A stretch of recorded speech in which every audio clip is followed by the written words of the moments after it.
change. Oh, yes, I did. I did change the little thumbnail thingy.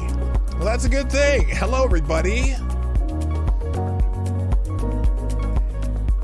It is that time. Good morning and welcome to the show. Let me turn the music down. Johnny, what are you doing over there? Why do I have to do this myself? Good morning, everybody. Happy Wednesday, Hump Day. And I'm having a lovely morning. Someone asked how was my morning. Well, my morning's going great because my daughter and granddaughter stayed the night over because we're going to a birthday celebration night, and they only have one car right now. So they stayed the night so they could go to the birthday celebration, and then they are taking a car back with them that they're going to use for a little while until they have that problem fixed. And which I don't know how long that's going to be. Anyway, the stuff that happened yesterday, I never thought it would really happen because for the most part, the knuckleheads in Congress don't follow through with what they say they're going to do. Whatever you think of Matt Gaetz, whatever you think of this change of leadership in the Republican House, controlled House, I should say, I'm just going to tell you what's happening and what people think about it. The fact that they followed through with what they said, hey, McCarthy, if you do X and Y, we're going to ask you to be gone. And Matt Gaetz is the only one who really felt, he went through with it. And so now there's chaos in the House of Representatives, which, you know me, I'm fine with that because anytime that they're not passing more bills and more crap, the less time they're fucking up the country. So anyway, that's the main topic today. There's a few other items, of course, but I think most of the things we talk about today are going to be about that. So if you're ready, I'm sure ready. Johnny, are you ready over there? Yeah, stop that music and play the intro. All right, let's, there we go. Ladies and gentlemen, coming to you live from the Lucky Dog studio in a hidden location somewhere in the upper Midwest of the United States of America, it's a brother making his own way but with all the wrong opinions. Welcome to the Morning Night Live with your host, the one and only P-Dog Knight. Ho, ho, ho! Merry Christmas. Okay, it's not Christmas. Stop the music. Let's get this thing started. All right. That's not my face. What's going on here? Why is that not working? There I am. Hi. Good morning, everybody. Welcome to the Morning Night Live. I'm your host, Marty, also known as P-Dog Knight on the internet, or as Buppa to my lovely granddaughter who's visiting today. It is Wednesday, Hump Day, the 4th of October, 2023. My son's 27th birthday. Holy shit. My son's 27 years old. I'm old. Anyway. I thank you for joining us today. We have a little bit of, I have several tabs open, but it's mostly just little Twitter things, the X, the app known as X. So when you get the, the links today, a lot of them blew just to X. Out of curiosity, and you don't have to use them a lot. Do any of you ever go back into the links that I post every day? I don't know. I mean, just put a 1 if you've ever done it once. If you do it often, I don't know. It's something that is important. And if you're watching on a replay, would you put it in the comment section if you ever use the links that I post? I'm just curious. And I'm going to post them either way because I think they're informative. And every once in a while, someone's going to need them for whatever reason or not. I'm just curious if you do it. I post them in the chat at the end of the show in the comment section, or excuse me, the chat section. And I put them in the links in the description of both YouTube and Rumble.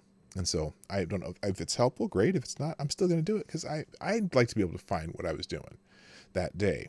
So, all right, let's say good morning, everybody, and get this show on the road because I'm late and I don't want to be much later because we got stuff to do. First, though, thank you, Tall Person. First sponsor of the day, dropping a deuce in the tip jar over on Rumble through Rumble Rants. It's today's holiday.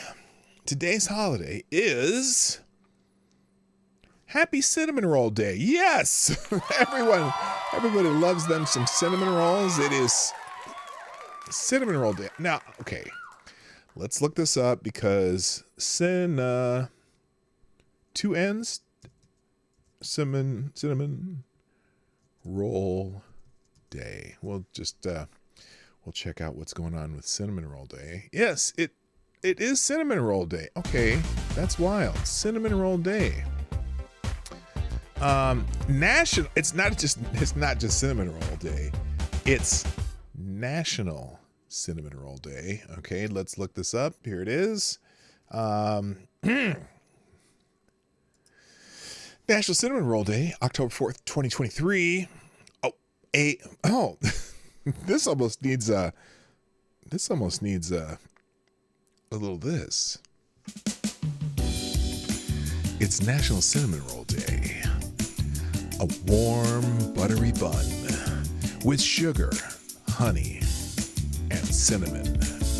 Sweet treats are made of these, and who are we to disagree? Now, on National Cinnamon Roll Day, held annually on October 4th, you can indulge yourself. Everyone loves cinnamon rolls, and everyone has their special favorite.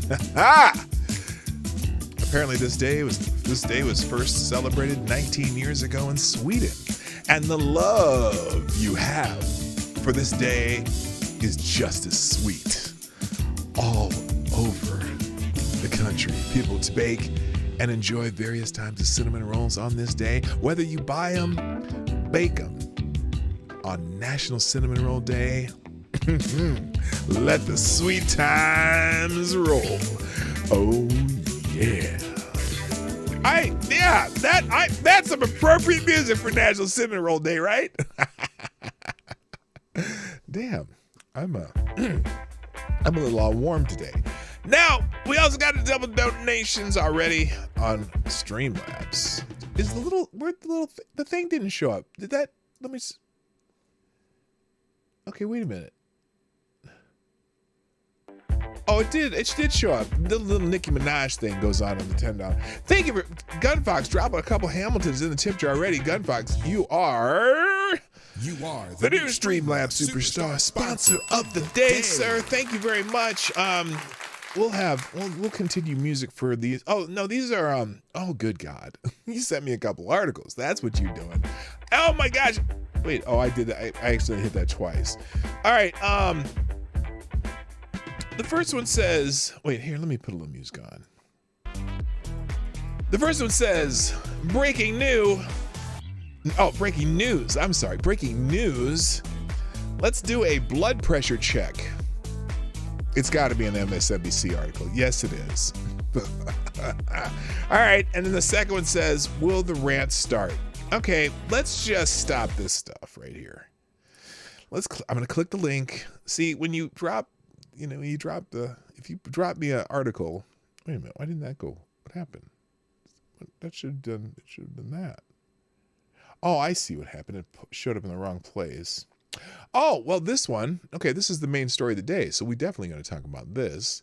But apparently we're going to be using the MSNBC version of the article of the story, and then another one. This is an opinion piece over on MSNBC. Oh no.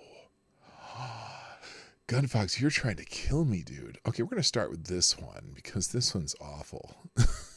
I can tell already that I'm not going to be happy about this. Oh my God, you got another one. Okay, Gunfox, thank you for dropping another Hamilton tip jar. You still are the Streamlabs Superstar sponsor of the day.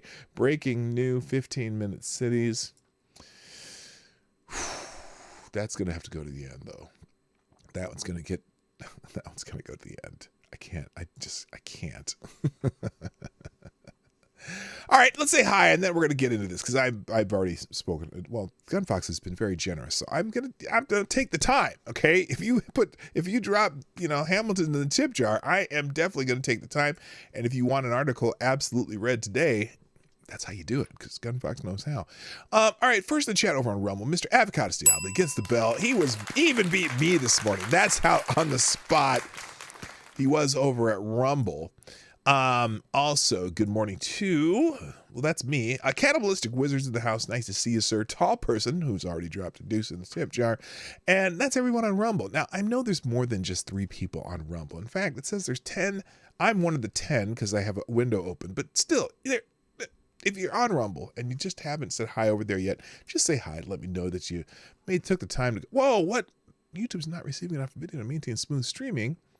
Are any of you experiencing buffering right now? I hope my internet's not screwed up. No, it says it's okay. Internet access. I'm on the landline. I'm not on the Wi-Fi. Well, we'll see. We'll see what happens.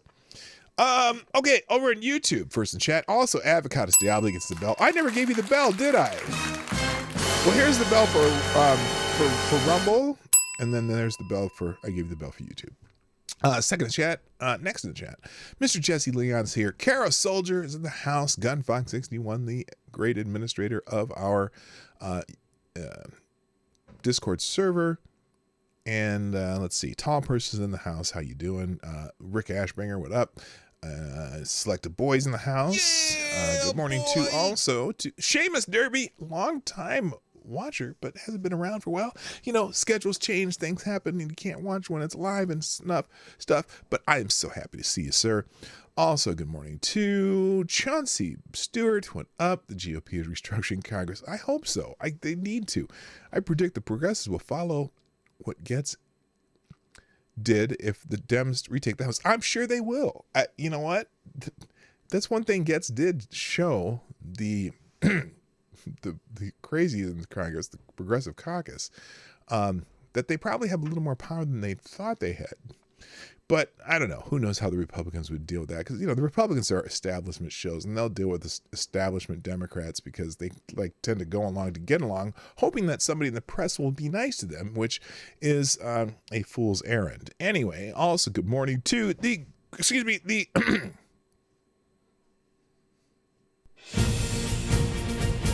Grand Inquisitor, Mr. Tyre Alexander. Also, my friend from down under Rock Hoppers in the house. Good day to you too, sir. Those ain't real dudes in the house. Frank Dellar. Hello, welcome to the show. Nice to have you here. Lord Stanhope's in the house. Maddie's in the house. Good morning also to, is that everybody? I'm close. And I'm scrolling and it looks like that's about it. Maybe there's more. Oh, I just had to scroll down farther. Mrs. Hayes, welcome. And say hi to Purple for me. I appreciate you, my friend Purple. Whatever. And Bishop is here. Nice to have everyone here. All right, let's get this thing on the road. Let's get this show on the road. We're going to start with this. Let's start with this thing that Gunfox sent me. I tread slowly with trepidation. I don't know why I said that. This is an opinion piece in MSNBC. An opinion piece in MSNBC. We shouldn't let the courts decide Trump's 14th Amendment eligibility. Really? Excuse me.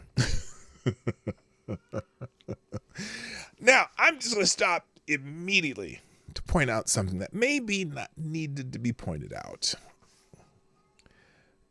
Isn't the 14th Amendment part of the Constitution? And the arbiters of what the Constitution is constitutional and all that stuff is usually decided in the courts because that's the judicial branch that decides those things. Now they're saying the debate reveals how juristocratic our legal culture has become. Interesting. Hello, Trippy Liberty. What's up? Nice to see you. Purple, that's my cousin. Oh, it's not I thought it was your husband. Okay, that's cool. This is from someone named Dr. Alan Sumrall, PhD candidate. Oh, no, he's a PhD candidate. He's not even finished with his PhD yet. Good Lord. Sarah's in the house, too. What up? at the Department of Government at the University of Texas, Austin. Oh, well. And Bo Bowman, attorney and PhD candidate at Yale Law School. Well, you all should just be, your PhD should be just thrown in the dirt. Hello, Dom and Larry. What up? Nice to have you. Okay, so it says, one of the most important questions in America's constitutional politics of recent memory is whether Section 3 of the 14th Amendment to the U.S. Constitution disqualifies former President Donald Trump from holding office of the presidency again. In a recent hotly discussed draft law review article, law professors William Bott and Michael Stokes Paulson make a strong case that Section 3 is enforceable and self-executing, and that it covers a broad swath of conduct, including Trump's participation in the attempted overthrow of the 2020 presidential election. Really? Is that what he attempted to do? Or did he attempt to get a very heavy-duty clarification on what happened? That there's a big difference. But they point out Section 3 of the 14th Amendment states no person shall be a senator or representative in Congress or elector of president and vice president or hold any office, civil or military under the United States, who haven't previously taken the oath as an officer of the United States to support the Constitution of the United States shall have engaged in insurrection or rebellion against the same, or given aid or comfort to the enemies thereof. But Congress may, by a vote of 2/3 of each house, remove such disability. Okay, I think I know where they're going here.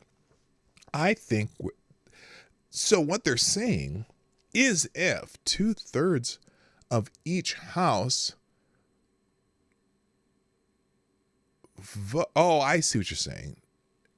2/3 of each house can vote to remove that disability, the disqualification. Hello, Shrapnel. What's up? Okay, but anyway, first of all, wouldn't the determination of whether they engaged in an insurrection or rebellion would have to go somewhere, have to go to a court, wouldn't it? That's my question. They're going to try to say that they can just determine on their own merit in each state that they can say, oh no, you engaged in insurrection. They can just we decree you engaged in an insurrection, which there was no insurrection. If the Bod-Paulson analysis holds, Trump would be disqualified from holding public office. Well, wait a minute. Who defines what an insurrection is? There has to be a definitional insurrection. You have to be able to prove that he engaged in an insurrection. Have you done that yet? Now, they continue. Bott and Paulson's work immediately triggered a wide range of responses. Regardless of whether they agree with the author's analysis, America's legal elite seem convinced of one thing. This is a question for the Supreme Court. Well, it's a part of the 14th Amendment, which is in the purview of the Supreme Court, right? Liddick, for example, said on MSNBC that the Supreme Court of the United States is the authority to finally decide this question. That's what the Constitution literally created and established the Supreme Court for. Even Representative Adam Schiff, the pencil neck smarmy prick from California, believes that the big question mark through all of this is, what will the Supreme Court do? See, there's not a, what will Jesus do? What will the Supreme Court do? Now, the collective tone of these commenters is pleading, run, do not walk, so that the judges can settle this looming problem. The assumption that rather than leaving it to any other constitutional actor, it necessarily must be a question for judges. To be clear, we can only speculate how the courts would handle such a question, but while the outcome is uncertain, the assumption that animates much of Section 3 conversation, the Section 3 conversation, is revealing, is it now? Debate reveals how I'm sorry, I'm having a problem because it's not a normal word. Juristocratic, as opposed to aristocratic or monotheic or whatever. Juristocratic, our legal culture has become. Juristocracy describes a regime in which judicial actors decide questions that would have otherwise been resolved by more democratically accountable officials. So this guy's arguing that the Supreme Court has too much power on certain questions of our government. That's an interesting one, because y'all were all excited when the Supreme Court made up some shit in 1973, if you know what I'm saying. Anyway, he says the illegal elites weighing in on Section 3 assume that the Supreme Court can solve this question on our behalf. Even scholars who believe that Section 3 is self-executing, meaning that state and local officials are duty-bound to enforce it themselves, do not question whether judges should resolve the disqualification question. So he's saying, nope, this is a tantrum. This is a tantrum. We don't want him to be able to run, so we're going to say he had an insurrection. You know what I mean? How do we get here? Over the last 2 centuries, federal judiciary has seized enormous power to intervene in political issues. That power has expanded far beyond the wildest imagination of our founder. Imagine this. This guy wants to go back to some originalist stuff, right? This guy wants the legislator to decide things when it's not going their way, like many certain legal questions. The power has expanded far beyond the wildest imagination of our founders, who established a relatively meager court system. To explain how federal judges have pulled off this constitutional coup, scholars have increasingly turned to judicial aggrandizement, which is the successful deployment of ideas and norms that reinforce the judiciary's role as the final arbiter of political disputes at the expense of other governing institutions. When judges themselves deploy these ideas and norms, it is judicial self-aggrandizement. So this is fascinating, because I'm pretty confident that the people who wrote this article believe that, for example, the Dobbs decision that overturned Roe versus Wade. Oh, in fact, are they doing this? Oh my gosh, it might even been here. We'll read farther, but I'm pretty sure that they think the Dobbs decision overruling Roe versus Wade was the court overstepping its bounds and not jurisdiction of whatever. But didn't they do that when they created Roe versus Wade? I mean, is that the argument they're making here? Well, let's find out. This is interesting. If the legislature did their job, they wrote the amendment, their job was done. Now it's up to the judicial. That's what I was thinking. Now, the conversation around Section 3 is replete with examples of judicial aggrandizement's impact. In Colorado, for example, Secretary of State Jenna Griswold determines whose names are listed on Colorado ballots. Both the U.S. and the Colorado constitutions obligate Griswold to uphold and abide by the U.S. Constitution. Were that Griswold will make the wrong choice, however, a group of Colorado voters is asking a judge to order her to disqualify Trump from the ballot. That case may well end up before the U.S. Supreme Court, where 9 judges can determine whether Griswold, who is equally obligated to uphold the U.S. Constitution, has the discretion to disqualify someone like Trump under the 14th Amendment. Griswold is one of dozens, if not hundreds, of state officials who are under such obligation. Nevertheless, the commenters turn to the Supreme Court for an answer. Yeah, because it's a constitutional question. Who else do you ask? This is confusing, but you know what? Again, we like the courts when they do our bidding. We don't like the courts when they don't. And I'm not saying that's strictly a left-wing idea either. I guarantee you, people are right, love the courts when they're doing their bidding, and when they're not, they say you suck. Okay? So, similarly, elites frequently suggest that Section 3 is not self-enforcing and that it requires traditional judicial process because any non-judicial political process would wreak havoc at the state and local levels. This is a familiar strategy. Lawyers often weaponize contempt for politically accountable officials to justify their accrual of authority in judges and in themselves. The preference for judges to decide rather than any other elected official is rooted in the assumption that judges are not subject to the whims of bad faith partisanship. It's only partisanship when the more conservative judges rule, right? It's not when the left wing, not when Sotomayor, just makes up some shit, right? McConnell, for example, immediately jumps to the criminal process to make sense of Section 3. This mode of enforcement proceeds through the ordinary course of prosecution by the executive, trial by a court, decision by a jury, and appeal to appellate courts with due process at every step. are you arguing against that?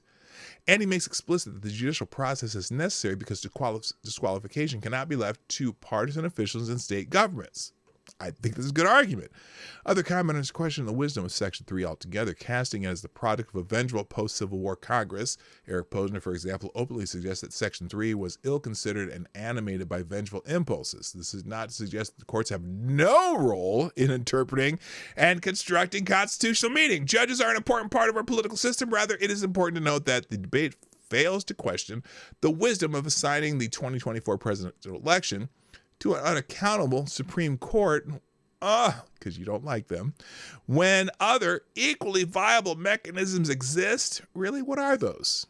The goal should be for the American public to recapture the spirit of the 14th Amendment, which envisions a democratic contest over selecting our office holders without denying due process to anyone who seeks office. Well, aren't you asking for the opposite of this? Look, just like I said, I don't think there should be age limits. I don't think there should be term limits. I think the public should be able to vote for who they vote for, and you have the consequences of who you vote for. So if they would have voted for Dianne Feinstein post-mortem, then they would have someone who can't vote in the office because she's dead.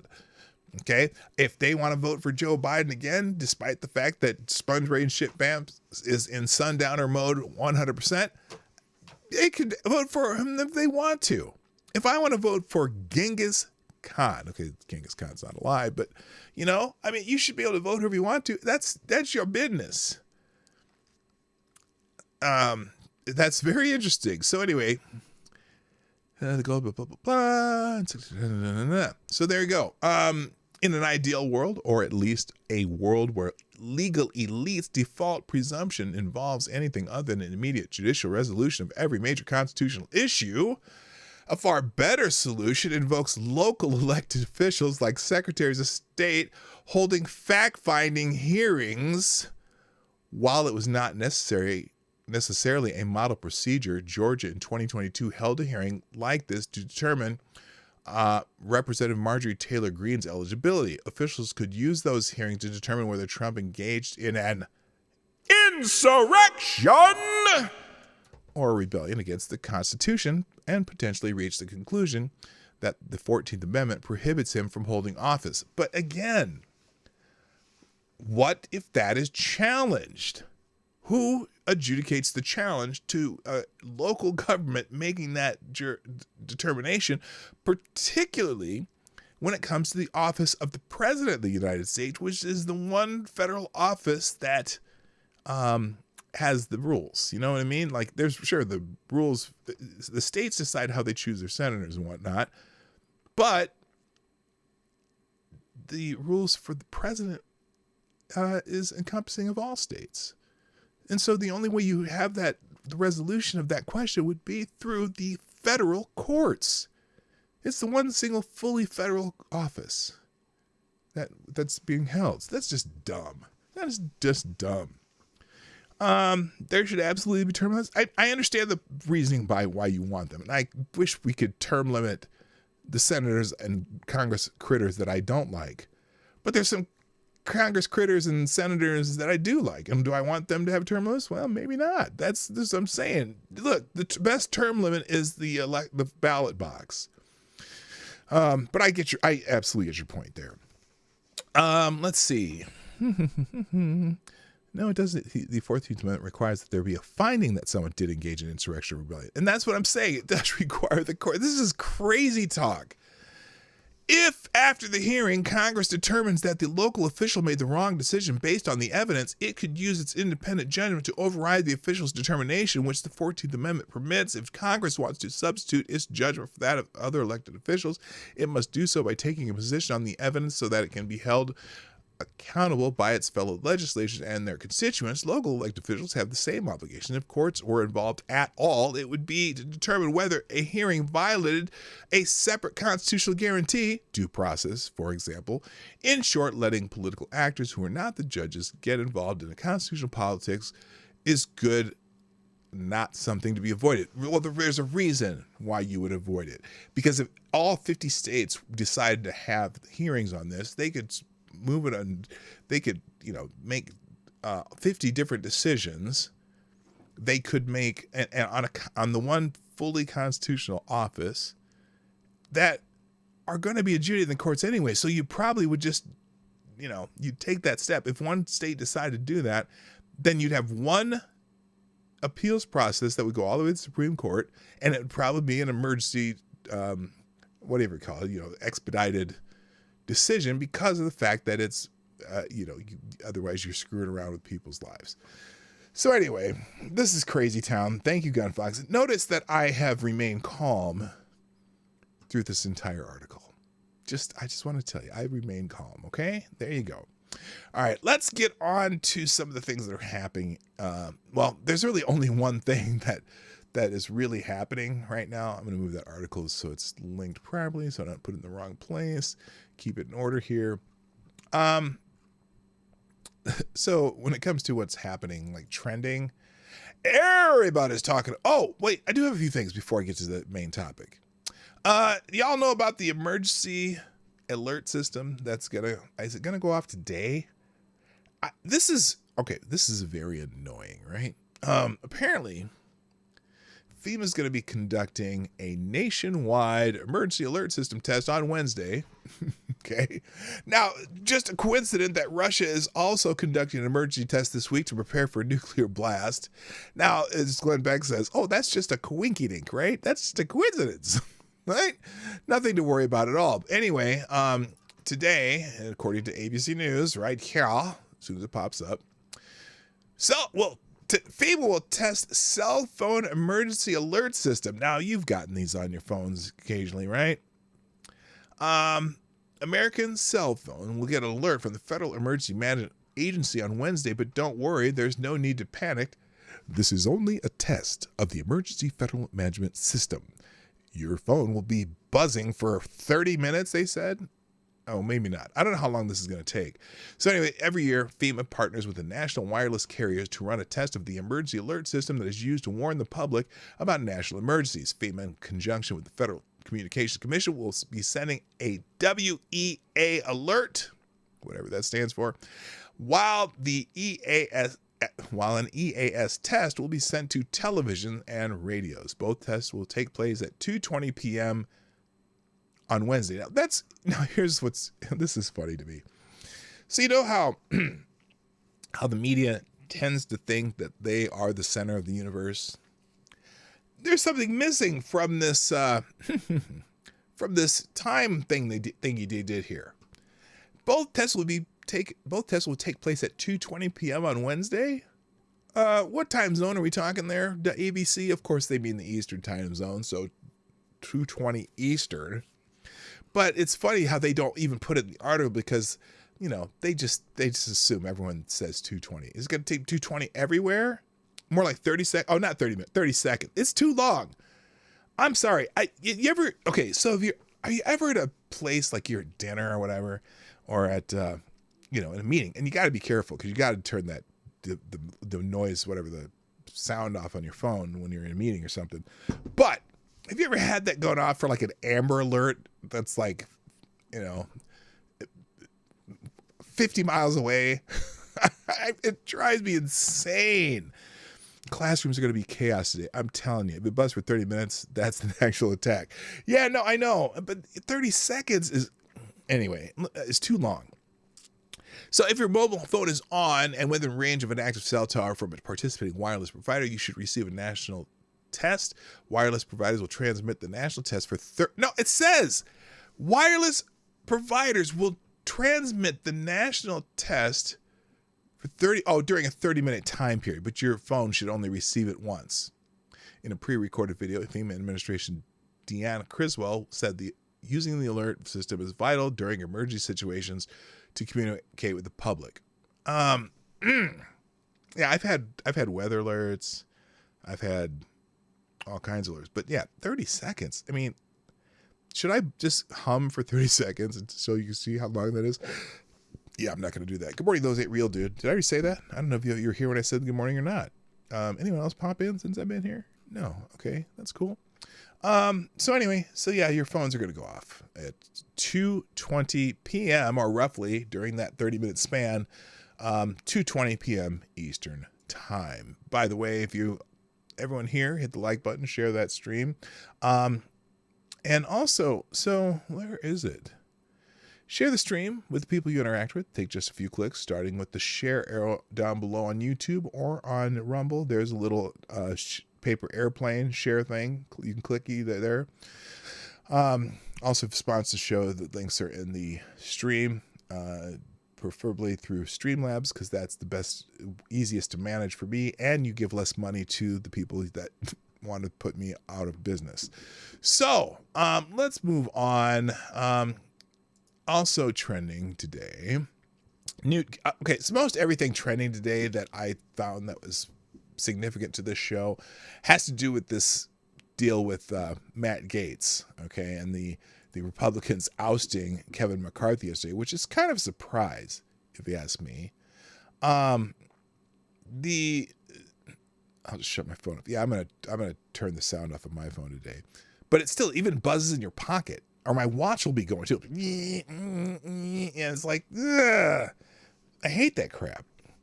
So everything trending right now has to do with the shutdown. So I'm going to go through, I guess we'll start, or not shutdown, the Kevin McCarthy. And there's several different things happening. But here's some of the things that are trending. Newt Gingrich, because his some dumb ass shit he said on Fox News, which you're like, wait a minute, Newt, what are you talking about? There's also Nancy Pelosi's trending because now they want to make her move from her office. She's attending the funeral of Dianne Feinstein, and they want to kick her out of her office. We'll get to all these. Petty. They're calling that particular move petty. Well, then again, I'm not even going to go through these links. I'm going to get to the stories anyway. Steny Hoyer, they're also asking him to move his office. Nancy Pelosi and Steny Hoyer getting evicted from their plush offices at the Capitol is beyond hilarious. To assign them the basement, that's hilarious. I might even come back to these. Who knows? And Rule 26. Rule 26 is coming up because people are considering nominating the man with the funny hair. Yes, Donald John Trump, presidential candidate and 4-time indictment champion.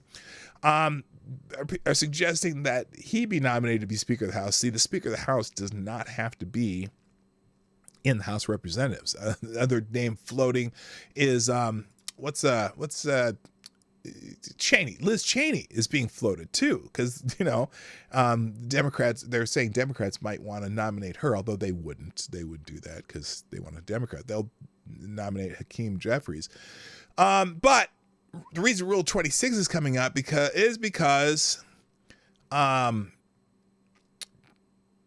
a Rule 26 is temporary step aside of a member of leadership who is indicted. A member of the Republican leadership, this is their own Republicans' own rules, shall step aside if indicted for a felony for which a sentence of 2 more years imprisonment may be imposed. And if you read the bottom line on Trump's indictments, there is a possibility they would imprison him for more than 2 years. And so a lot of people are bringing up Rule 26. Jim Jordan's name is trending because people are thinking that he should be nominated. And then Mark Dice is trending because of something he noted. And so we'll get to some of these, but not all of them. And let's see, anyone else here related to this? Oh, and then I have a couple clips by Sonny Johnson and some other people who put some clips out. So let's get into the main story today. So here is the article from Breitbart, the right-wing nut job. Breitbart actually does some great reporting. I know people there have right-leaning editorially, but their reporting is solid. And actually, I agree with most of their editorial shit too. But just for full disclosure, it is right-wing news media. So, Matt Gaetz vote succeeds in ousting Kevin McCarthy as the Speaker of the House. This is some uncharted territory. Representative Matt Gaetz of Florida on Tuesday succeeded in his efforts to oust Speaker Kevin McCarthy, the Republican from California. The vote was held by a roll call in alphabetical order. The motion to remove McCarthy succeeded 216 to 210.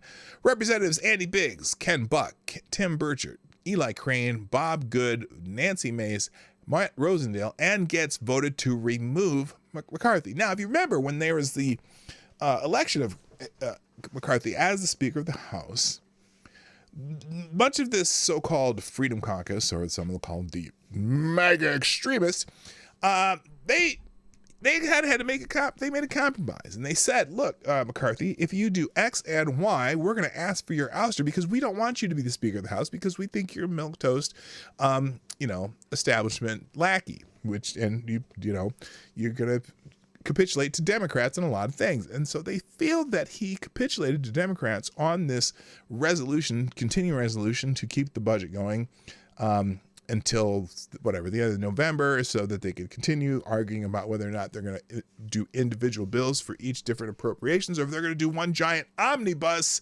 you have to pass it before you know what's in it type of bill. They want you to have to appropriate things for every single thing separately, so that we can't disguise all of the bullshit, pork, and whatever that they like to throw into bills. So the vote was held by a roll call in alphabetical order, blah, blah, blah. The House voted on Tom Cole's motion to table Getz' move, which was rejected with the support of 10 House Republicans.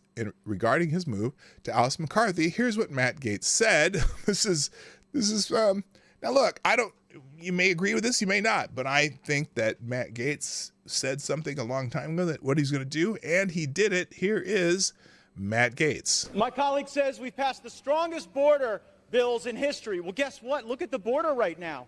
We didn't use sufficient leverage in the debt limit or in any other thing to actually get results on the border. The border is a disaster, really something I don't think you're going to be campaigning on, that you fixed the border. Second, you said you streamlined regulations. What the gentleman from Louisiana doesn't tell you is that all of the regulatory reform he was just bragging about is waivable by the stroke of a pen of someone in the Biden White House. Do you really think you've got anything for that? It's a total joke. And then finally, the welfare to work that the gentleman from Louisiana said we got. The welfare programs that they said that they streamlined with their welfare to work stuff, they're actually going to grow.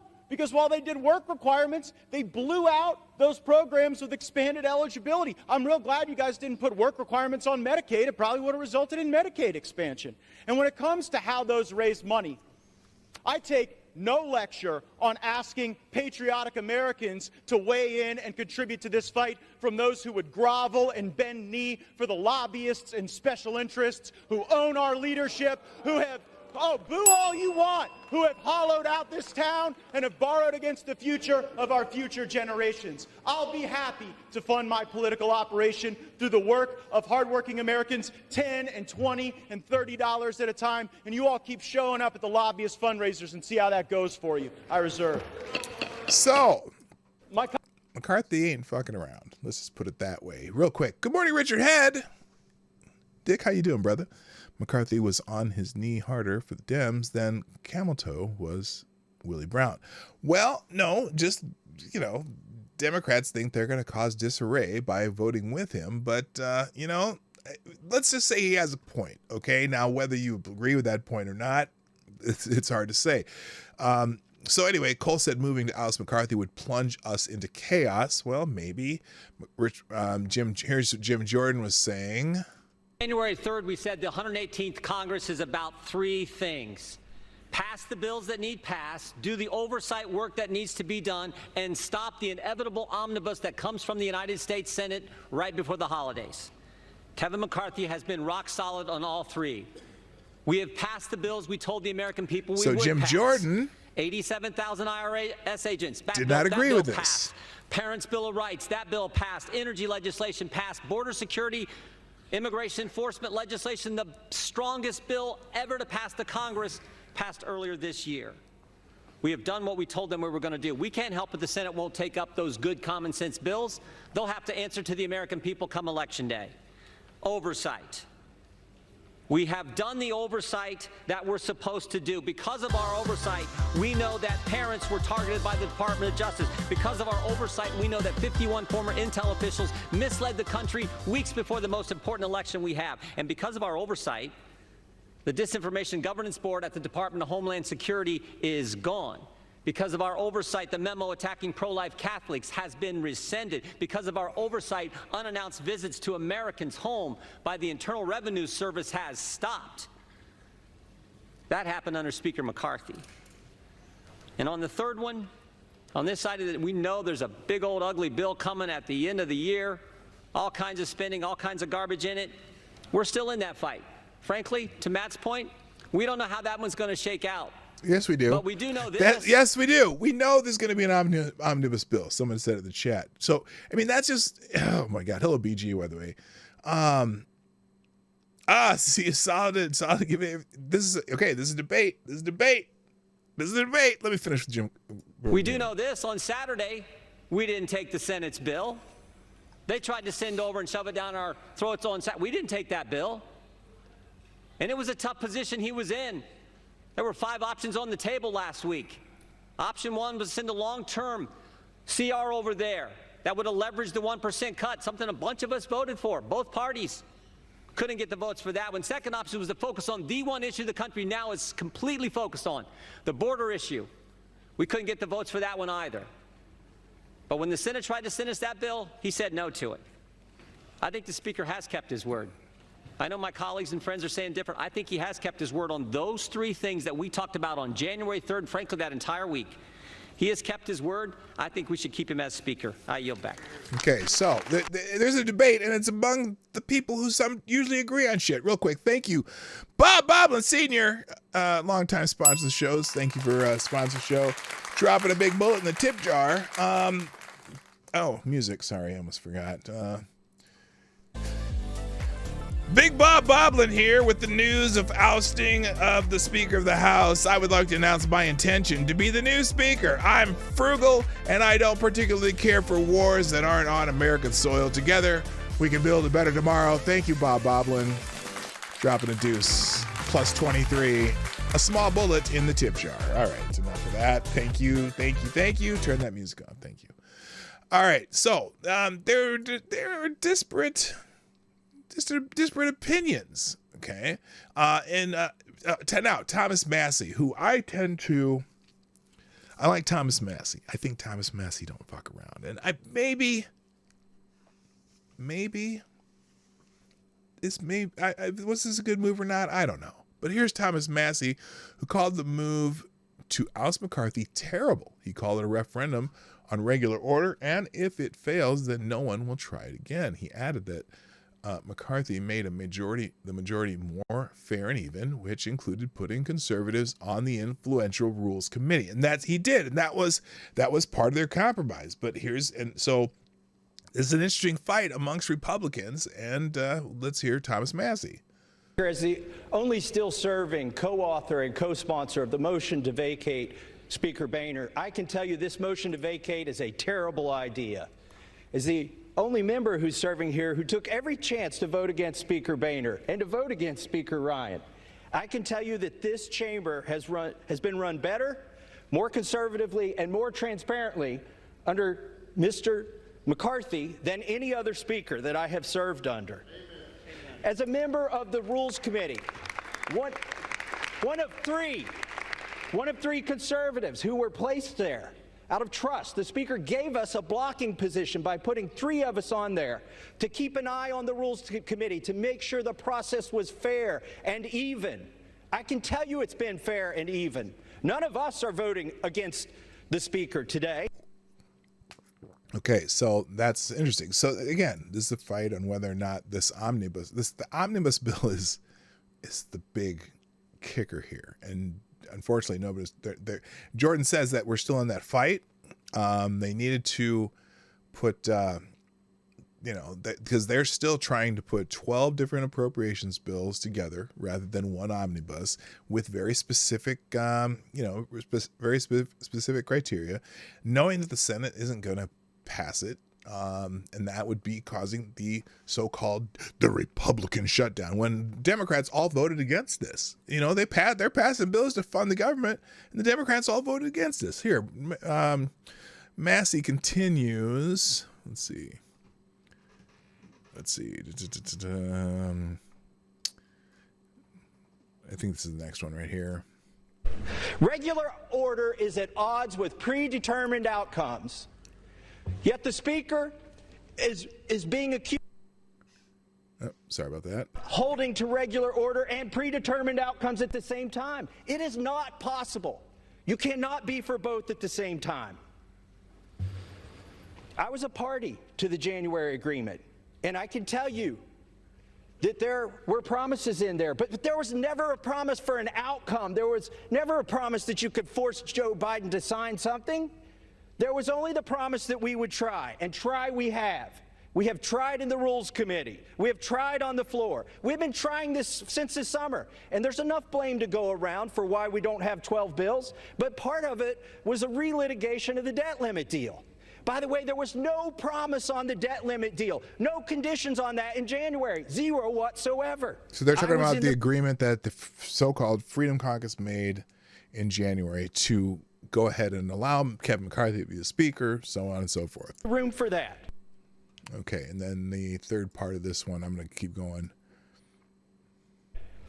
So the 12 bills were delayed over what? $100 billion. That's a lot of money. But it's nothing compared to the $2 trillion that I came here to object to when Speaker Pelosi and President Trump pushed that bill through. We've had over 500 amendments. Listen, this is a referendum on this institution. We have tried regular order. Speaker McCarthy has tried regular order. If regular order fails today, if you vacate the Speaker, nobody is going to try it again. Gentleman's time has expired. This institution will fail. Please do not vacate the Speaker. Okay, so right now there is an interim speaker. There's a couple more here. Representative Ashley Hinson of Iowa said that lawmakers could either be a chaos agent or get back to work. Majority Leader Steve Scalise said that the McCarthy opened up the process. Yeah, he opened up the process and allowed members to be more engaged. Representative Garrett Graves, McCarthy ally, said it was disgusting for Gaetz to fundraise from his move to oust McCarthy, because that's what McCarthy was addressing. Excuse me, not McCarthy. That's what Gaetz was addressing about, I will fundraise from $20, donations rather than from lobbyists all day. Using official actions to make money is disgusting. Name a Congress critter that doesn't do that. I voted on this bill and now I'm fundraising because of it. So this person's trying to get me in trouble and I'm fundraising on this process. This part of the vote I did and I'm fundraising on this process. All you motherfuckers fundraising that. Shut up. Anyway, this is a top 12% of approval of Congress. They wonder why. So anyway, now Gaetz first started teasing the motion, or the idea that he would use motion to remove McCarthy after the Speaker led the House to pass a continuing resolution, a stopgap spending bill, through the House. The Florida Congress's move is controversial even among House Republicans, as a majority of the House Freedom Caucus opposed the move. Now, in the Democratic conference meeting, Representative Dan Goldman, shitbag from New York, told colleagues that he received a call from former Representative Liz Cheney, a never-Trumper, telling them to get rid of McCarthy. So Liz Cheney convinced the Democrats that they should go along with this. Representative Sealand Jackson Lee from Texas shook Gaetz' hand on the House floor ahead of the vote to remove McCarthy. And now that he's been ousted, the House is obligated to elect a new speaker until the chamber chooses chooses a new leader. Oh, they had to have a speaker temporarily until they choose a new leader. It's possible that the House could reelect McCarthy as speaker, although he says he's not running. Now, this is... He also told Gaetz to bring it on, so Gaetz did bring it on.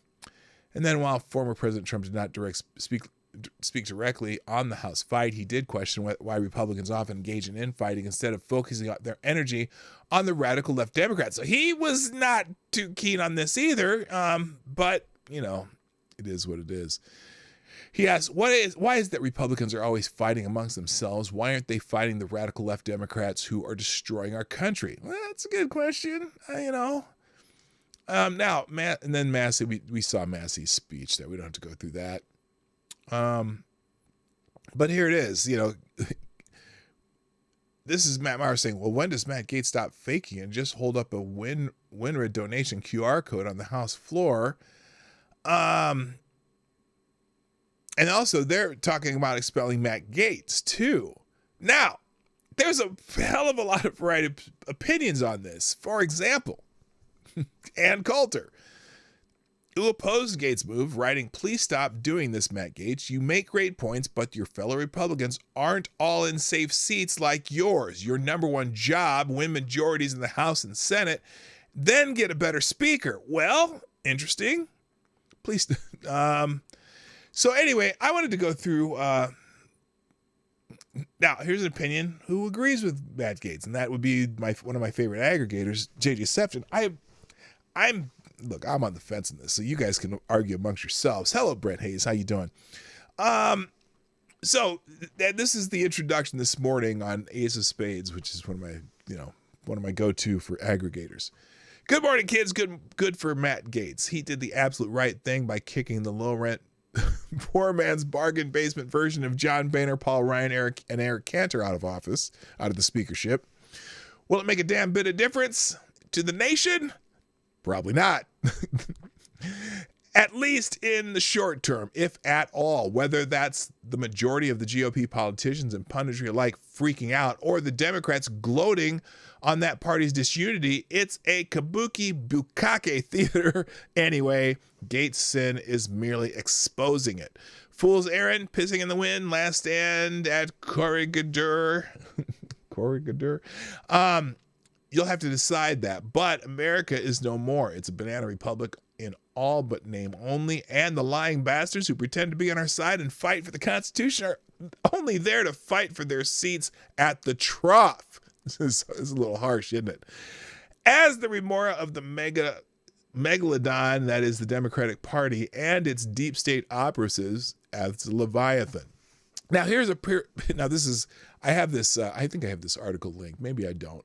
I'll put the separate article out here. But here's a prime example of the sheer cluelessness that so many display. I give you Stephen Cruiser at the rapidly declining PJ Media, who says, this is Stephen Cruiser, I've seen a lot of internecine,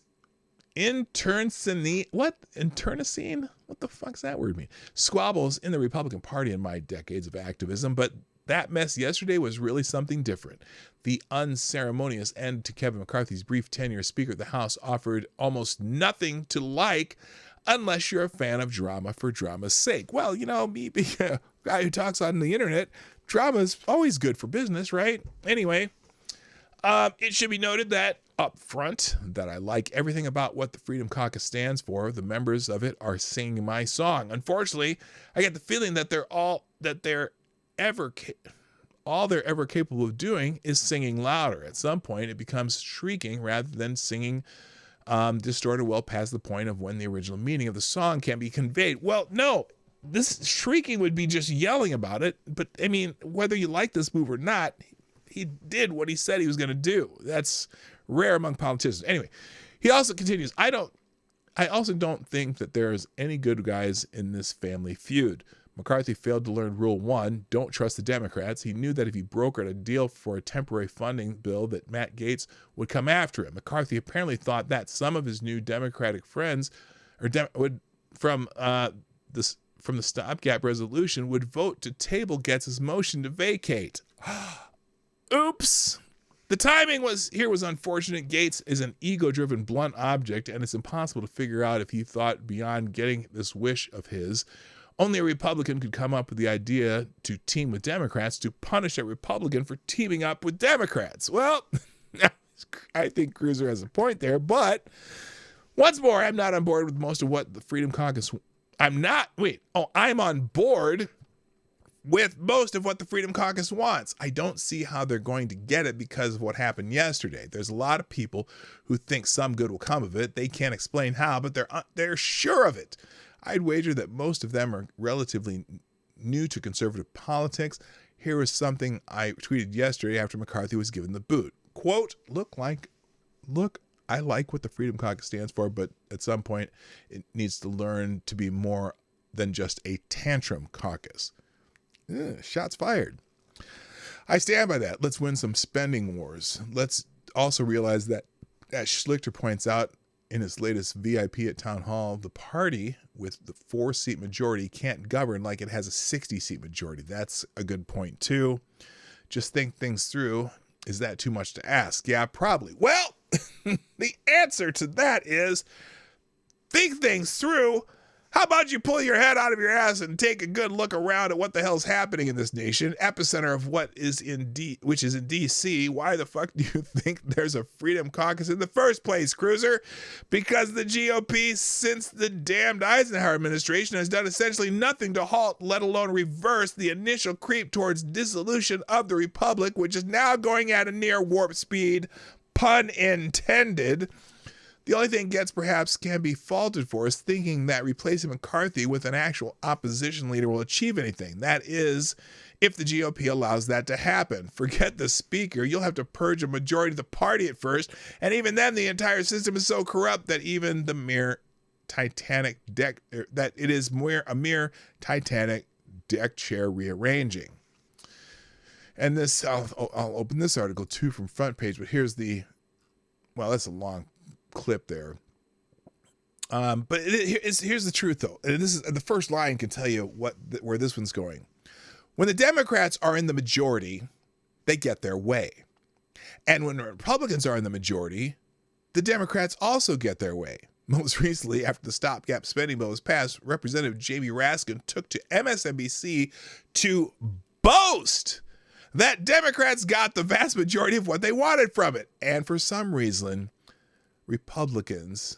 for some Republicans, that was the last straw. So that's why this may have been it. The civil war among Republicans came down to threats from both sides of collaborating with Democrats in the House of Representatives with a narrow majority. And collaborating with Democrats seems to be the only thing that House Republicans know how to do anymore. That's the only thing that you need to hear from this article, because that is true. So anyway, there's a lot more of this. Daniel, it's funny. They think they can fight back by traditional means, and it's just crazy. You can read the rest of that on your own, but it's very spot on. So, so that article, that's the Stephen Cruiser article. The Front Page article also will be there in the links today. So here's from the Washington Free Beacon, who seems to think that the Democrats are backing Gates at their own peril. I don't think so. This is always it always ends up that the Democrats get whatever they want, right? But here's the Washington Free Beacon editors who have an editorial about this. So let's see what this says. Much of the coverage of today's vote to oust House Speaker Kevin McCarthy has focused on what concessions McCarthy might give Democrats to bail him out of the mess he finds himself in. Little consideration has been paid, however, to what risks Democrats might take in backing an unprincipled and unserious Republican and pursuing a personal vendetta against McCarthy. What will follow a vote to oust McCarthy? Nobody has any idea. Who will be the next speaker? Unknown and unknowable. What will the speaker allow? An up or down vote on aid to Ukraine? Unknown and unknowable. What will that speaker oversee? Or will that speaker oversee a long and painful shutdown of the government in pursuit of an unobtainable concessions? I guess we'll all find out together. Democrats and the media, if we can be redundant enough, seem singularly focused on the immediate pleasure to be had in the spectacle of a Republican chaos and McCarthy's humiliation. But there will be only a handful of Republicans who vote to bring down the speaker and open Pandora's box, which they have done. This is a pattern we've seen from Democrats over the past decade, starting with Claire McCaskill's successful campaign to boost Todd Akin in Missouri's 2012 GOP Senate primary. A few years later, Democrats cheered on Donald Trump as he crushed his GOP opponents, confident that he was the weakest general election candidate that they could face. Since then, they have elevated a procession of unserious Republican candidates with millions of dollars in advertising, from Doug Mastriano in Pennsylvania to Darren Bailey in Illinois to John Gibbs in Michigan. Sometimes they've succeeded and other times not. The entire Democratic Party, however, including the so-called problem solvers who claim to empower the middle at the expense of the extremes, seem keen at this juncture to join the reckless agents of chaos without care or consequence. He's calling Matt Gaetz the reckless agent of chaos. Yeah, wow. Now, McCarthy did address the media after being ousted. Says he will not run again. Here's Kevin McCarthy. I don't know how long. This may be too long. Oh, that guy. No. We're not going to read this for an hour. Black Hebrew Israelite, what's up? That's right. Yeah. McCarthy said, bring it. Matt Gaetz said, okay, let's go. So McCarthy delivered a speech Tuesday night after being ousted as speaker, saying he will not be running for the position again. Just after McCarthy addressed his conference where he told members he would not be seeking the speakership again, he delivered a speech in the U.S. Capitol saying he is leaving the speakership with a sense of pride, accomplishment, and optimism. Okay. And some of the people agree with you. Jim Jordan agreed with him. The U.S. House voted Tuesday to remove McCarthy as Speaker for the Democrats, or after Democrats joined with 8 House Republicans to vote for a motion to vacate the chair. That's the only big problem I have with this. It's like, okay, you join with Democrats to oust the Speaker because the Speaker was joining with Democrats to pass other bills. But that is what, look, when they made this agreement, that was one of those things. Now, again, as Thomas Massie said, you can't demand outcomes. You can only demand the process. And McCarthy, in a sense, did follow the process. I think this continuing resolution, though, is where, when the Democrats are gloating, is where they said, really? See what you just did? Wouldn't it be just better to shut down the government and let them, let that happen? I don't know. Just let it happen. Anyway, he says, I don't regret standing up for choosing governance over grievance. It's my responsibility. It's my job. I do not regret negotiating or government is designed to find compromise. I don't regret my efforts to build coalitions, find solutions. I was raised to solve problems, not to create them, so I may have lost the vote today, but as I walk out of this chamber, I feel fortunate to have served the American people, McCarthy said. So if you want to read the rest or watch a speech, it's in the article. The whole video's there. I am choosing not to go through it. Now, this is interesting, though, and this is why Pelosi is trending, Steny Hoyer is trending, Petty is trending.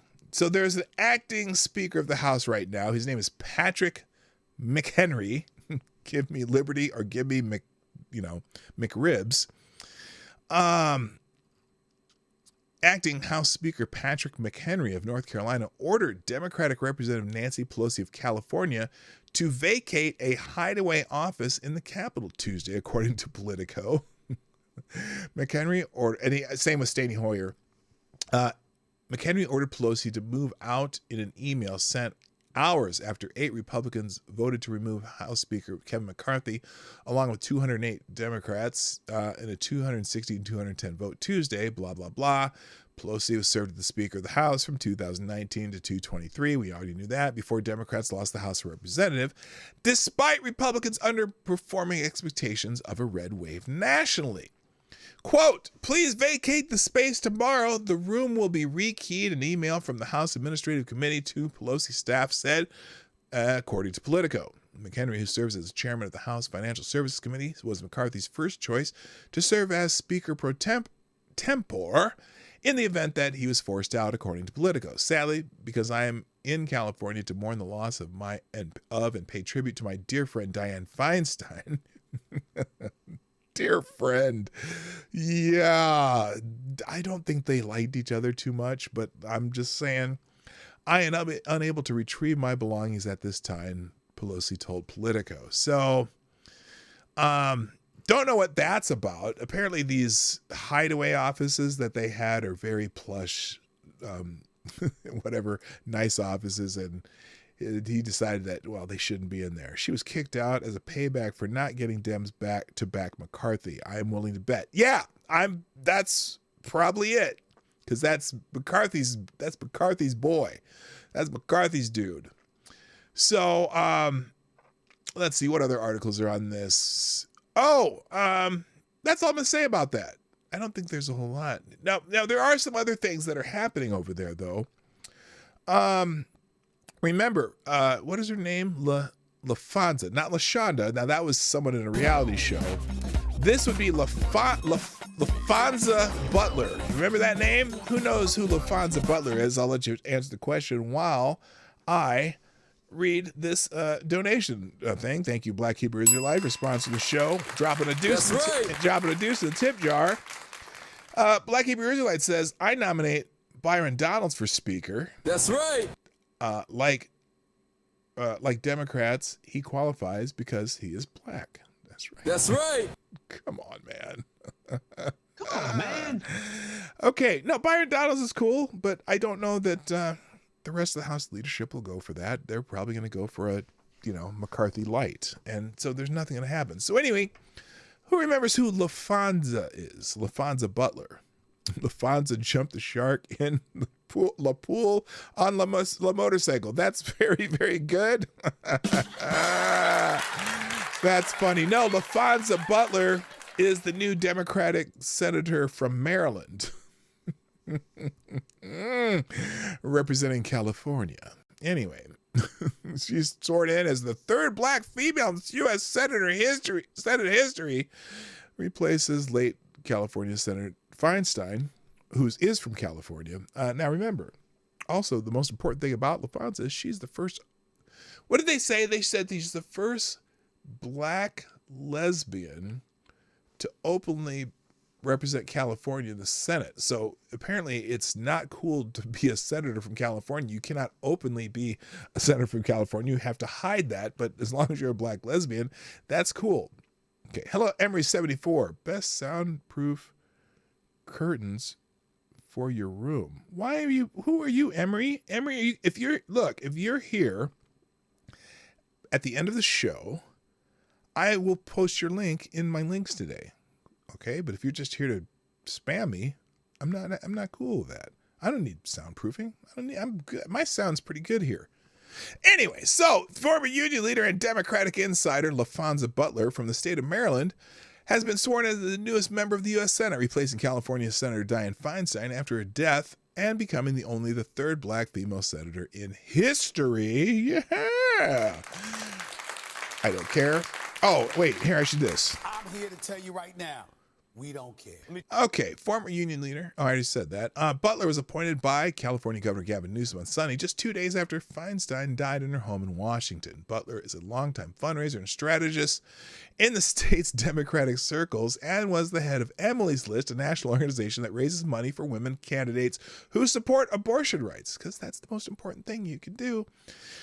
The new senator was sworn in by Vice President Kamala Harris, who served as the second black female. No, she did not. Kamala Harris is not black. Come on, man. You're a lying dog faced pony soldier. She is.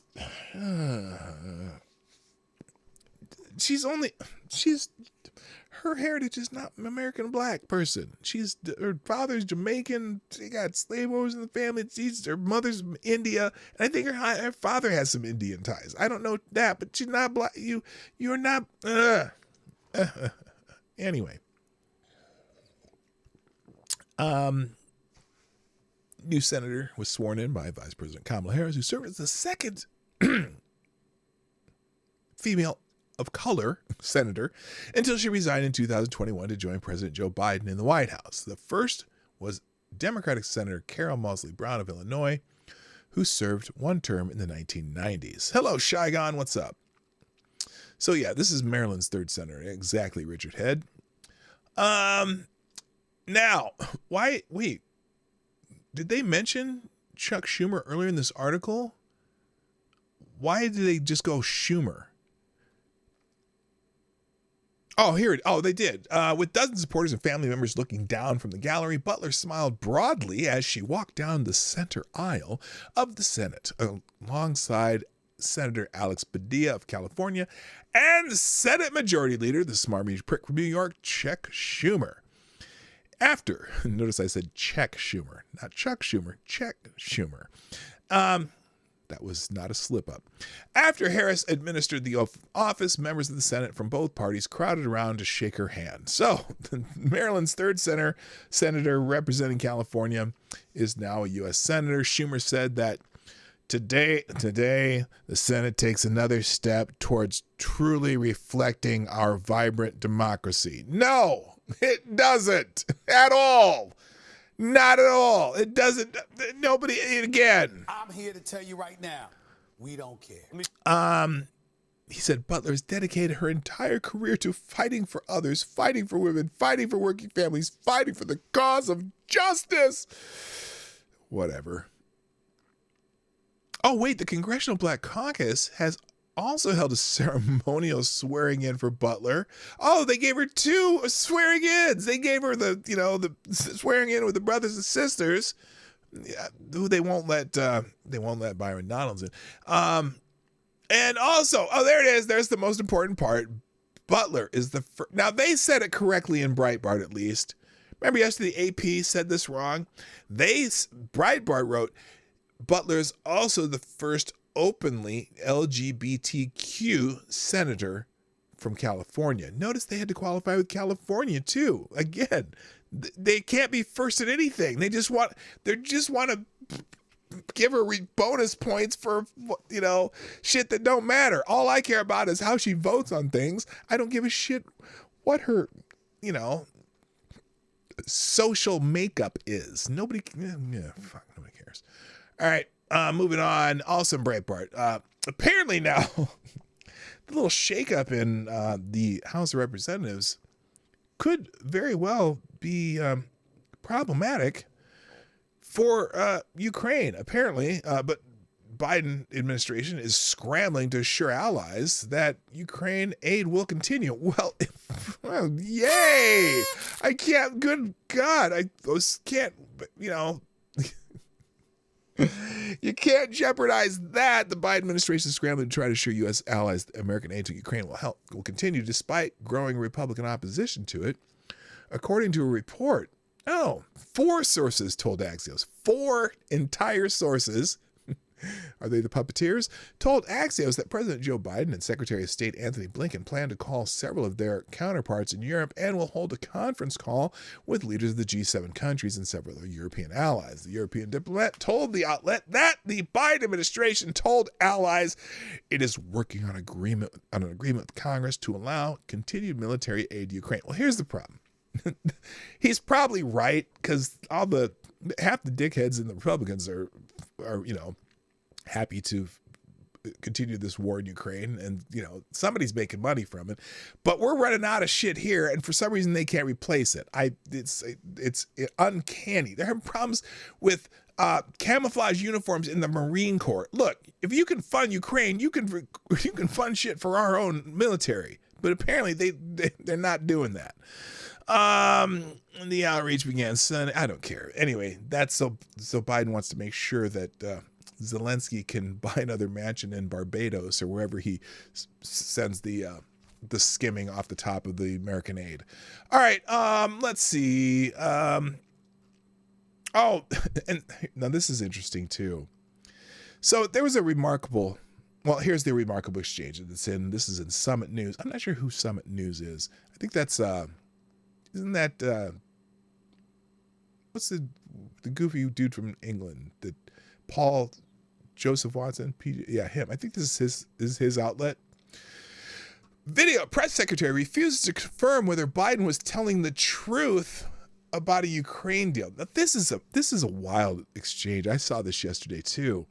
In a remarkable exchange on Monday, White House press secretary Karine Jean-Pierre, a.k.a. Latrine, refused to confirm whether Joe Biden's statement about making a deal with House Speaker Kevin McCarthy regarding aid for Ukraine was true or not. Because, Biden sometimes has those verbal flourishes that nobody can understand what the fuck he's talking about. So anyway, on Saturday, Biden signed a short-term government funding bill into law, but complained about the lack of funding for Ukraine. Oh.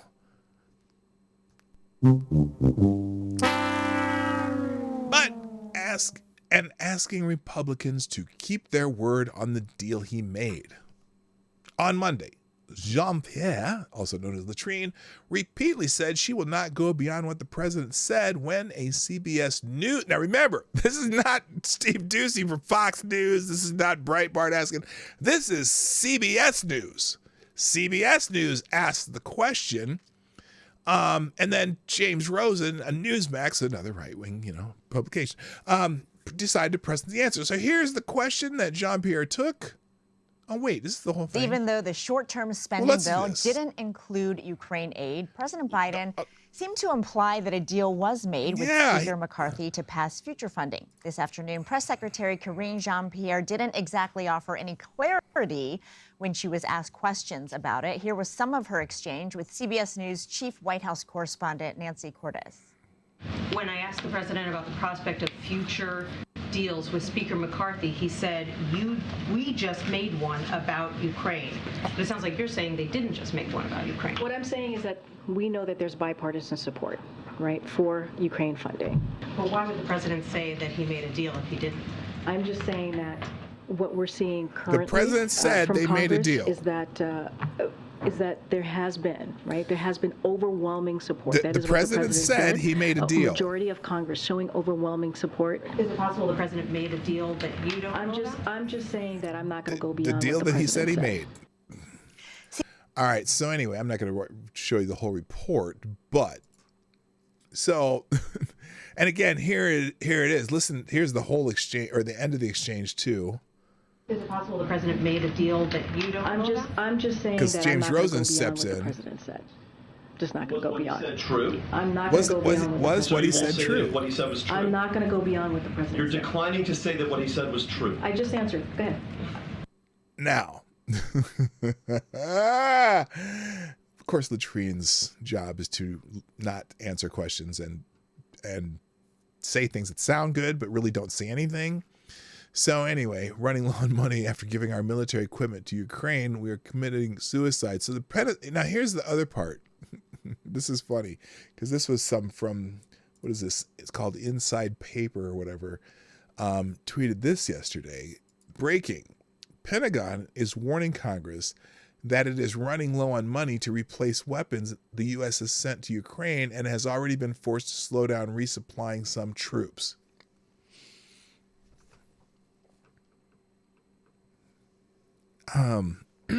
Really? Really? Someone down here, stop overpaying on Amazon Prime. What the hell does that mean? Yeah, that's wild. That's interesting, right? And I think I had another story on this. Where is it? Here. And here's the article in the Federalist. Okay. Is it too much to ask that Congress clothe our Marines instead of financing Ukraine's forever war? Now that Congress has funded the federal government for the next month and a half, the White House and lawmakers on Capitol Hill are hard at work looking for ways to pour more U.S. taxpayer money into Ukraine's forever war with Russia. During a White House press briefing on Monday, Press Secretary Karine Jean-Pierre, a.k.a. Latrine, fretted that the administration is running out of money needed to bankroll its continuing proxy war with Moscow. Government officials estimate, now I'm sure she didn't say that exact verbiage, but whatever. Government officials say there's approximately $6 billion remaining in military funds for Ukraine. Oh, they're just going dry. It is enough for us to meet Ukraine's urgent battlefield needs for a bit longer, Jean-Pierre told reporters. The spaces in there are just exactly how it's written. Now, even though a majority of Americans oppose continued U.S. funding for Ukraine, congressional Democrats spent a significant portion of this past weekend spending fight arguing that more aid be shipped to the Eastern European nation. It was thanks to House Republicans and a handful of GOP senators in Congress they ultimately approved a 45-day continuing resolution devoid of such funding. Now, of course, this hasn't stopped President Biden or congressional leadership professing their support for shipping more U.S. tax dollars to Ukraine. While discussing the spending fight, Biden suggested he reached an agreement. This is what they were talking about in that news conference. Reached an agreement with House Speaker Kevin McCarthy to continue funding the conflict. Oh, wait, now Kevin McCarthy's gone. Despite pushback on the president's insinuation that a deal had been made, McCarthy did proclaim to reporters on Monday that he's always supported arming Ukraine and believes Ukraine is very important.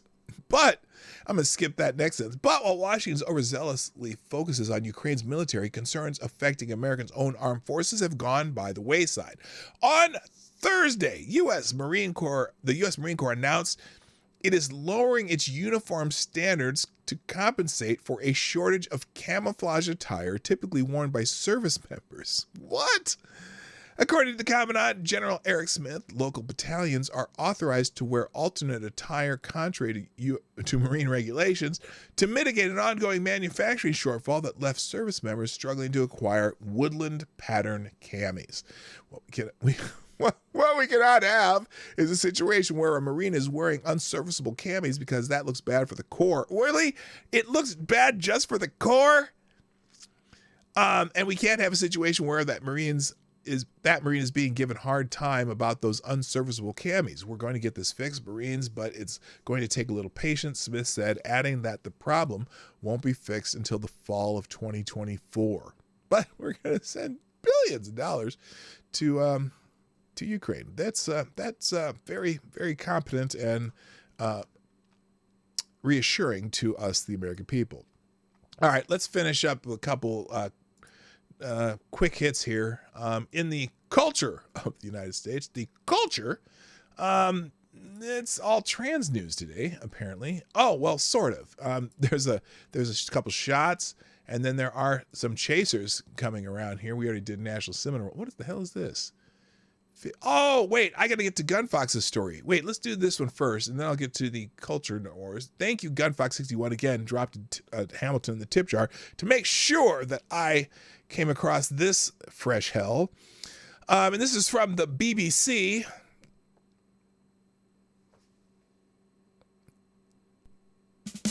No, not that BBC. Stop it. Okay. In the BBC, 15-minute cities. Oh, how they got caught in conspiracy theories. Now, I'm pretty comfortable. I know where this is going just because it's the BBC. Not that BBC. Oh, yeah. Conspiracy theories linking 15-minute cities to sinister ploys to control people may once have been the preserve of fringe groups on social media, but have they now entered the mainstream of British politics? Oh, you mean the you will own nothing crowd? It has nothing to do with them? Speaking at the Conservative Party conference on Monday, Transport Secretary Mark Halper said he was calling time on the misuse of so-called 15-minute cities. Quote, 15-minute cities, end quote, end quote. Originally an urban planning concept, the 15-minute city idea is aimed at providing people in cities with basic services within a quarter of an hour's walk or a bike ride of where they live. There's nothing wrong with making sure people can walk or cycle to shops or schools, said Mr. Harper. That's traditional town planning. Yes, central planning is always the best kind of planning, and people should never live where they just want to live. We need to make sure we create 15-minute cities where we can tell people this is much better for you and you will comply. Now he says what is sinister, he continues, and what we shouldn't tolerate is that the idea that local councils can decide how often you go to the shops and that they ration who uses the roads and when. And they call the police, or they can police it all with closed circuit television. But this is not but the BBC says this is not an accurate characterization of 15-minute cities. Are you sure Because, when we're starting to talk carbon footprints and all this other shit, that's they want you to stop doing what you're doing. They do not give councils special powers to restrict people's freedom of movement. And while they are meant to reduce car traffic, well, how would they do not stop people from using other forms of transport. Yet, Mr. Harper did not respond to the BBC's request to clarify his comments, which appear to echo conspiracy theories. Why is that not working? About sinister plots linked to the concept of 15-minute cities. Look, today's conspiracy theory is tomorrow's news. So just let's keep that in mind. Good morning, Capone, my favorite Canadian. And I hope it's still, well, maybe morning where you are. I don't know which coast of Canada you are on, because there's the East Coast and there's the middle and there's the West Coast. And then there's Montreal.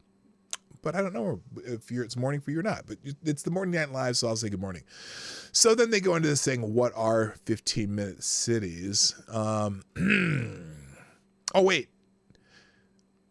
Now, he didn't respond to requests. Oh, his speech follows government plans to back drivers by preventing councils from enforcing schemes that aggressively restrict where people drive.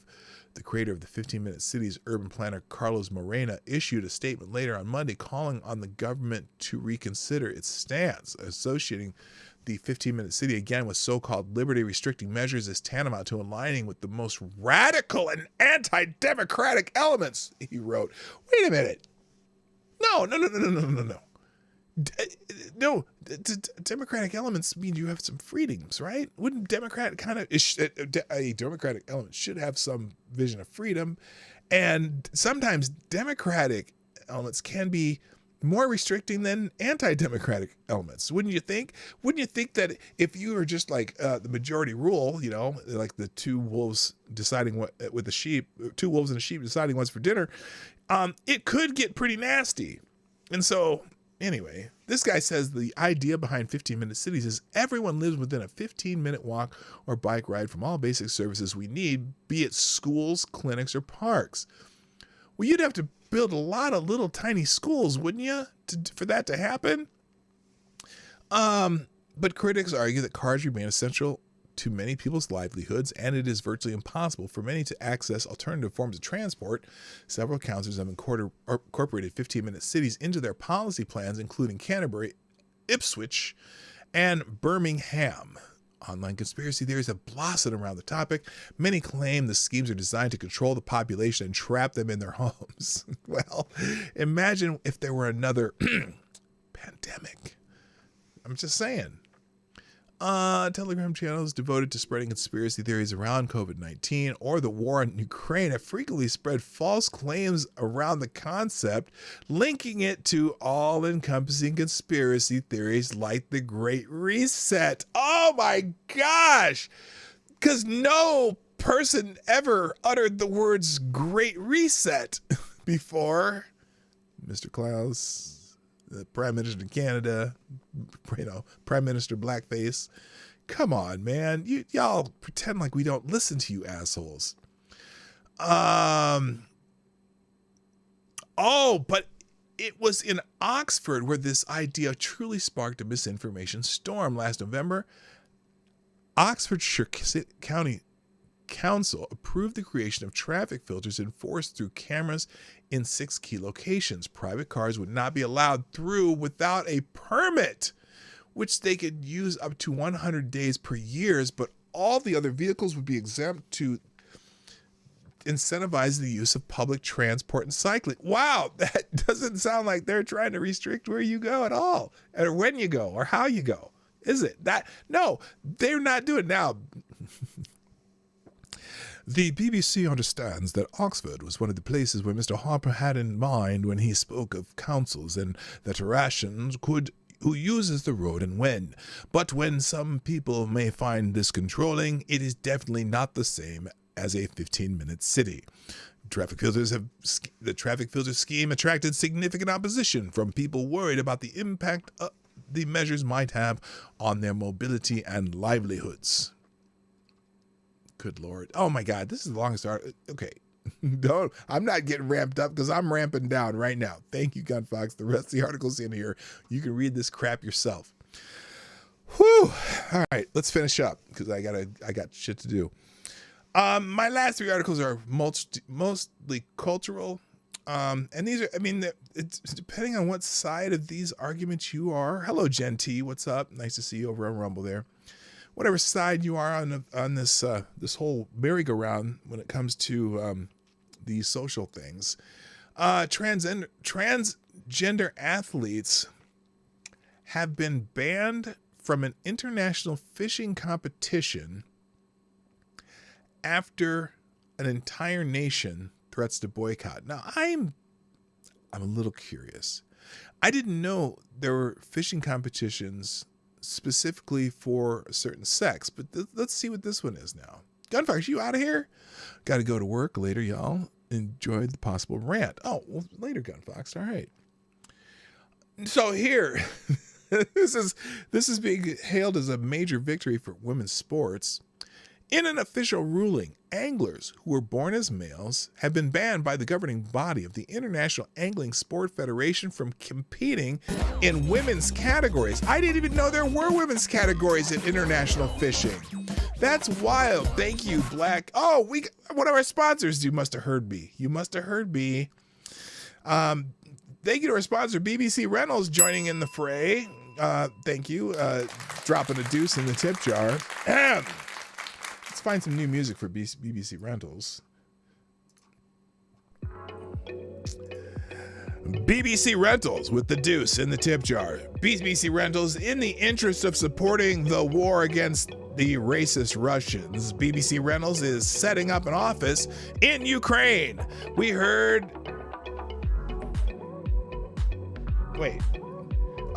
we can qualify for Ukrainian small business funding from the United States of America. We'll be in the rear banging housewives in the rear. Thank you, BBC Rentals, for your continued support. Way to go. All right. Enough of that. That's funny. So anyway, Professor Ugo Claudio Mattelio, who is president of the Confédération Internationale de la Pêche Sportive, which would be the International Sports Fishing Confederation, revealed the new rule that maintains fishing contestants who are born male will not be allowed to compete on the women's side. I did not know they had sex-segregated fishermen. Okay. The rule came into play after England's women's angling team threatened to boycott the World Championship because of a male being allowed to compete in the women's category, according to the Telegraph. In line, no pun intended, with the recent debates wondering around the question of whether it is fair to let transgender participate in female competitions, we have finally concluded that this eventuality is absolutely discriminatory, especially in those disciplines where physical strength can make a difference, Mattelio said in a statement. So there's the full statement there. So they're banning the trans anglers. There's a joke there somewhere, but I'm not going to say it. This is absolutely fantastic. As a girl dad, it always irks me when I see a story about a man taking away glory from women in sports.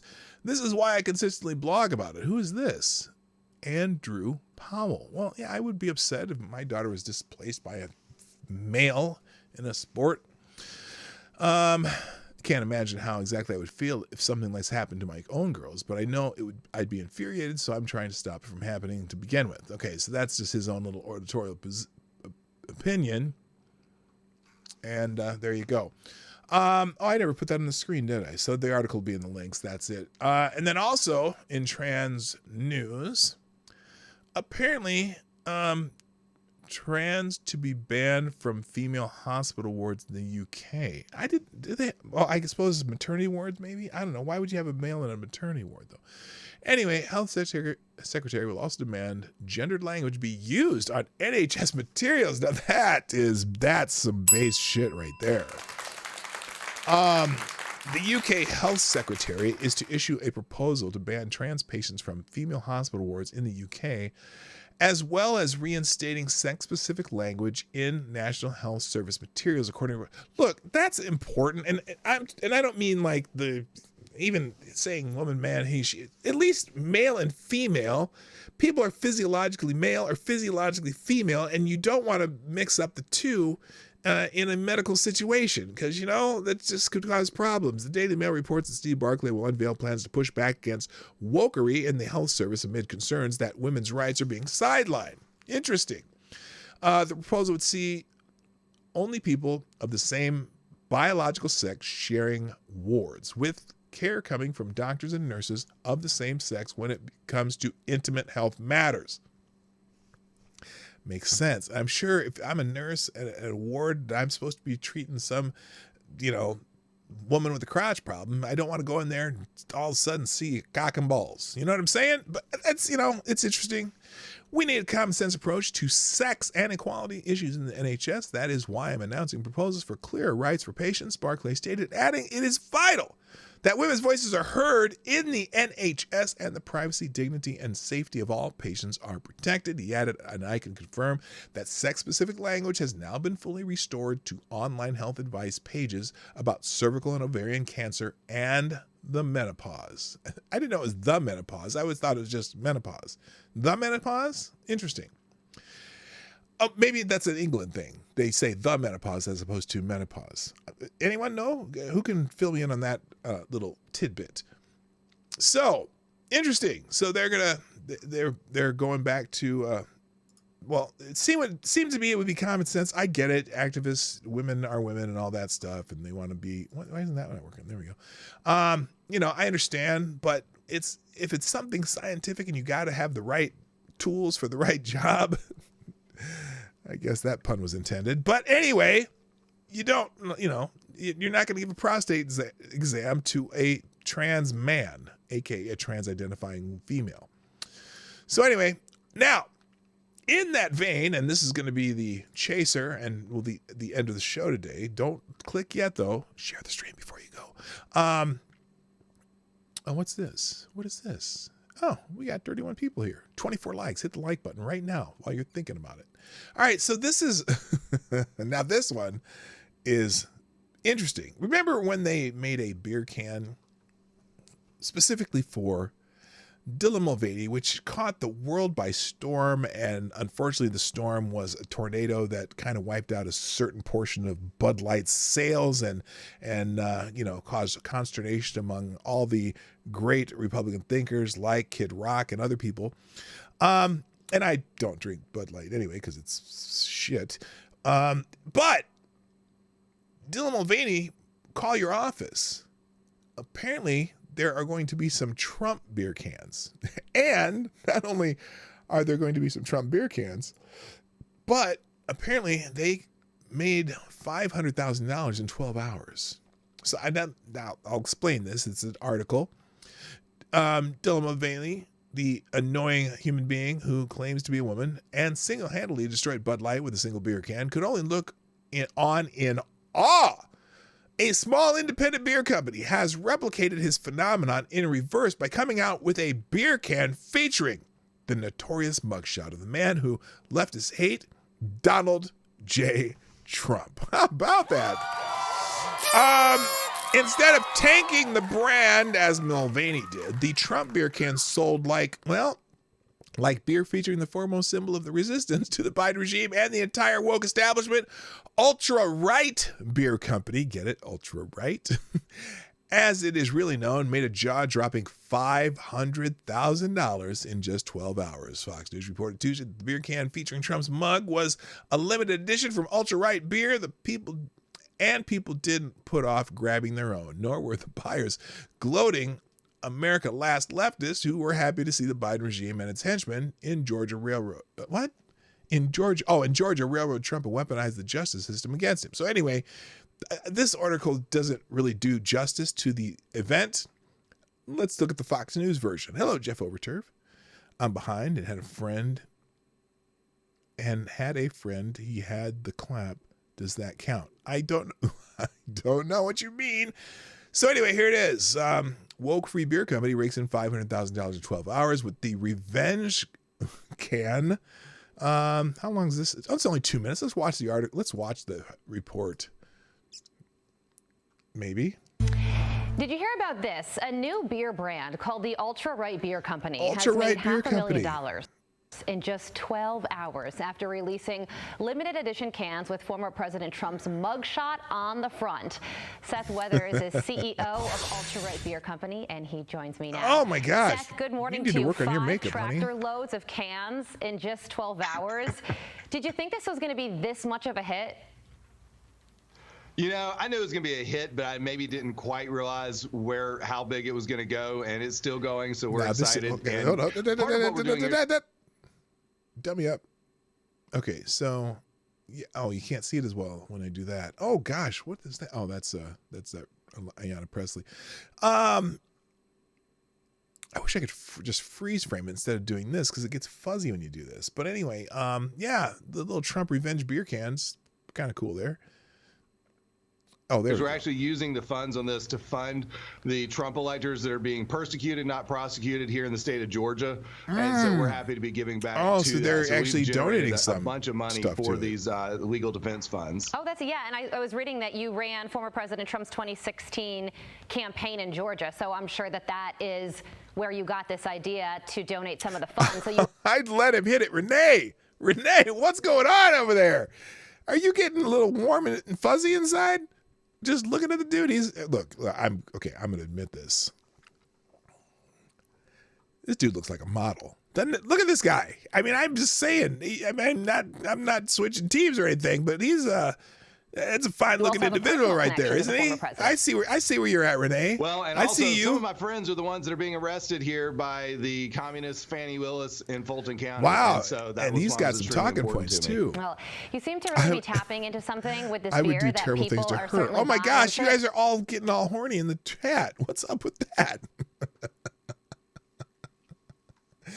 Oh, you all are weird. Anyway, I suppose if I were looking, I would people are find buying these it, people as very gifts, attractive. or they're having a party, and they Collector's throw their can. items. They throw a can to a friend, and the friend's like, "Oh my gosh, you got it!" So what do you Oh, think you got it that all you're right, tapping honey. into that people are really responding to?